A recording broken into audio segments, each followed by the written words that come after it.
अस्सलाम वालेकुम नाज़रीन, महरान टीवी न्यूज़ में अवां के पहलीकार माहिया फराशा सब खबरें एक नज़र हेडलाइन ते। सिक्योरिटी फोर्सेस जो हंगो वारे इलाइक़े में ऑपरेशन इंटेलिजेंस बेस्ड ऑपरेशन में ख़ारजी फितने जा 7 दहशतगर्द मारिजी विया।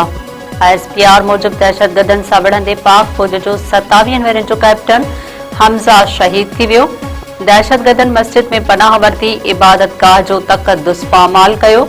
दहशतगर्दी के खात्मे लाइ मुहिम पूरी रफ्तार से जारी रहंदी। वज़ीर आज़म शहबाज शरीफ शहीद कैप्टन हमज़ा अकरम के ख़राज अक़ीदत पेश कंदे चयो आहे त क़ौम पंहिंजे बहादुर पुटनि जी क़ुर्बानियुनि खे कॾहिं बि फरामोश न कंदी। दहशतगर्दी के खात्मे ताईं ख़ारजी फितने ख़िलाफ़ कार्रवाइयूं जारी रहंदियूं। नवाज़ लीग अॻवान राणा सनावला चयो आहे त उल्टी गणप वारा पाण बि सिधा थी वेंदा ऐं उन्हनि जी गणप बि सिधी थी वेंदी। आज़ाद कश्मीर में नवाज़ लीग खे 2 ॾहाई अक्सरियत लाइ 6 सीटुनि जी ज़रूरत आहे। 2 ॾींहनि खां पोइ इलेक्शन में 4 शींहं चूंड जी असेंबली पहुचंदा। कश्मीर जे इलाइक़े बाग में चूंड मुहिम जलसे खे ख़िताब कंदे राणा सनावला चयो आहे त कश्मीर पाकिस्तान जी शहरग आहे। पाकिस्तान कश्मीर खां सवाइ नामुकम्मिल आहे। कश्मीर से पाकिस्तान के रिश्ते के का भी ताकत कमज़ोर नथी करे सके। एक्शन कमेटी में अक्सर मानू असांजा भाइर ऐं मुहिबतन आहिनि।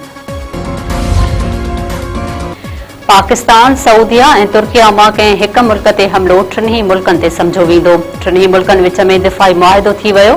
वज़ीर आज़म शहबाज शरीफ, सऊदी वली अहद शहज़ादा मोहम्मद बिन सलमान ऐं तुर्किया के सदर रजब तैयब उर्दुगान मक्का दिफ़ाई मुआहिदे ते सहियूं करे छॾियूं। वज़ीर आज़म शहबाज शरीफ चयो आहे त मुआहिदे ते सही करणु संदसि लाइ एज़ाज़ आहे। मुआहिदो 3 मुल्कनि जे मफ़ाद में आहे। ख़िते जी सिक्योरिटी ऐं इस्तेहकाम खे मज़बूत कंदो। सदर आसिफ अली ज़रदारी सऊदी अरब, तुर्किया ऐं पाकिस्तान विच में गॾियल दिफ़ाई मुआहिदे खे सुठो सवण करार ॾेई छॾियो। सदर आसिफ अली ज़रदारी चयो आहे त पाकिस्तान, सऊदी ऐं तुर्किया विच में गॾियल दिफ़ाई मुआहिदो अमन, सलामती ऐं इस्तेहकाम लाइ अहम क़दम आहे। गॾियल दिफ़ाई मुआहिदो तारीख़ी हूंदो जेको 3 मुल्कनि विच में दिफ़ाई सलाहियतुनि खे वधीक मज़बूत बणाईंदो। पंहिंजे जारी कयल बयान में सदर आसिफ अली ज़रदारी चयो आहे त हीउ मुआहिदो सऊदी अरब, तुर्किया ऐं पाकिस्तान जे महफ़ूज़, मुस्तहकम ऐं ख़ुशहाल मुस्तक़बिल जी ज़मानत आहे। दिफ़ाई मुआहिदे खे मुमकिन बणाइण में वज़ीर आज़म शहबाज शरीफ ऐं फील्ड मार्शल सैयद आसिम मुनीर जो किरदार साराह जोॻो आहे। ईरान जे परॾेही वज़ीर अब्बास अराग़ची चयो आहे त ईरानी फ़ौज पंहिंजी सलाहियतुनि जो मुज़ाहिरो कयो। मुस्लमान मुतहद थियनि त हर चैलेंज जो मुक़ाबिलो करे सघिजे थो। मुस्लिम मुल्कनि लाइ पंहिंजे पैगाम में अब्बास अराग़ची चयो आहे त वक़्तु अची वियो आहे त पंहिंजे पाण ते एतमाद ऐं दारोमदार रखूं।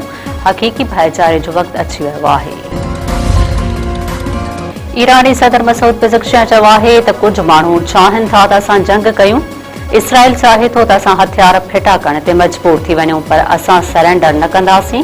ईरानी सदर जो वधीक चवणु आहे त दबाव ऐं धमकियूं ख़त्म थी वञनि त छिकताइण जो कारण न रहंदो।